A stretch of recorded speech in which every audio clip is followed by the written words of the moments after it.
Hey everyone, this is Daniel Suhr. I'm back with another article review for the campaign. This is the Financial Times, one of my favorite websites slash newspapers. And I know you can't really see it, but it says Texas redistricting plan sparks bitter battle ahead of the U.S. midterms. So what exactly is going on, and how does that relate to California? All right, so Donald Trump has stoked a fierce battle over the congressional districts in Texas.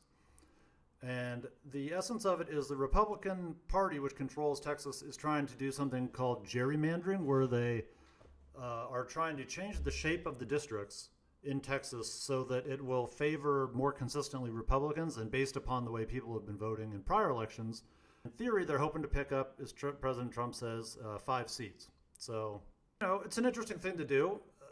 It's within the right of the Texas legislature and their governor to do this. So it's an interesting battle. So here's a picture of Governor Abbott. For those that don't know, he's in a wheelchair. He's this guy right here.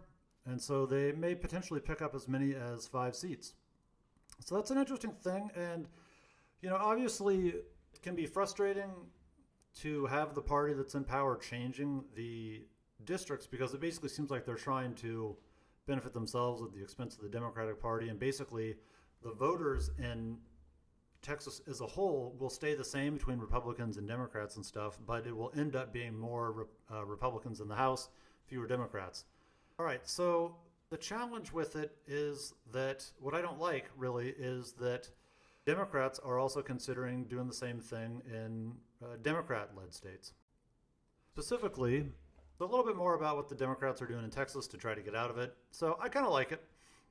Anyways, so it says large Democratic-led states, including California and New York, have threatened to upend their own congressional maps to favor their party in the upcoming midterm elections.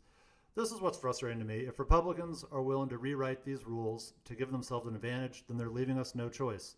That's not true at all. We must do the same. This is the New York governor, Kathy Hochul or Hochul, I'm not exactly sure. All is fair in love and war. Okay. And then Gavin Newsom, here in California, our governor, said, would the state of California move forward in kind?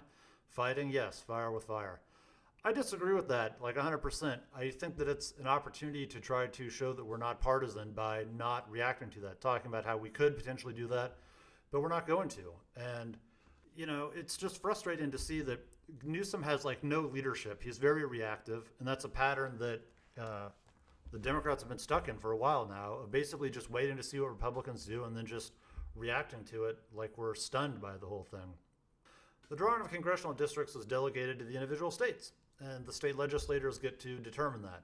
So there's not a lot of rules otherwise on it, and no surprise, Republicans and Democrats have both managed to win majorities at different times throughout the country, generally depending upon other things instead of just something like gerrymandering.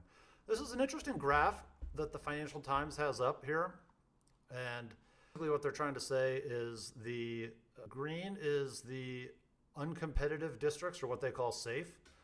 The bright red is the lean plus toss-up, and then the dark red is those districts that are legitimately toss-ups, which is probably about 30 in this most recent election.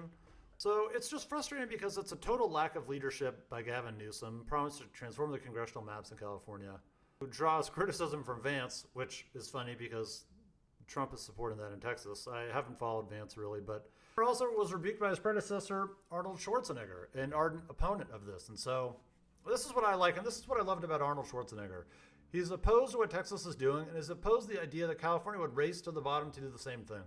It's frustrating to see Newsom doing this stuff, and I think that what the Democratic Party needs to do is try to be the bigger party and say, we're not going to change about these things. We're going to continue to focus on policy and what it takes to hold the center and to win elections for the state and federal level. And, this is just a reason why I dislike Gavin Newsom. I'm really to run for president. I don't think that would help at all, and I don't think that he's done a good job as one of the leaders of the Democratic Party. So the hope, I think, if you're like me, if you're someone who doesn't want to see this type of stuff in Texas, and I don't want to see it in California either, even if it provides a short-term benefit to California or the Democrats, which I don't really think it'll do anyways, I think there's more benefit in being the party that is more stoic, and that's the stoiocratic principle. We're not going to react to what other people do. We're just going to try and do the best for what our country wants, regardless of party affiliation. Anyways, if you like this type of stuff, we're a new campaign here in California. I'm running for governor. If it's a man in the arena type of principle, if I'm going to be criticizing everybody else, I need to run myself and put myself out there. So I am generally against this type of redistricting and gerrymandering stuff. It's a old English word from a guy who tried to draw a district that resembled a salamander. It's kind of an interesting word. I like the word, but not necessarily the practice of it. So we need help. So if you can donate, the Act Blue link is down below on your screen, and we need some help. Like, subscribe, and let me know your thoughts down below. Thanks. Bye.